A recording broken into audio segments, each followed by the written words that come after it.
মাছগুলো। দাদা পাইকারি রেট না না এবার বাজার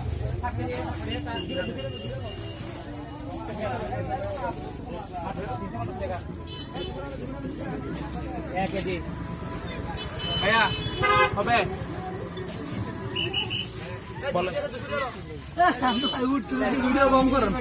বহুত দুই চাল বঙ্গ না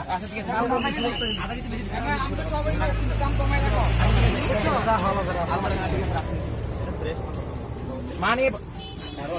এদিক থেকে খুঁজো খাবে না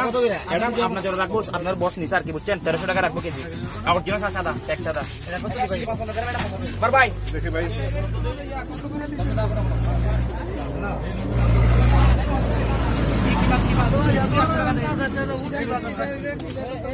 এটা 800 টাকা চুরি এটা 800 টাকা কেজি এটা 800 কইতাছে অনেক এটা রাখতার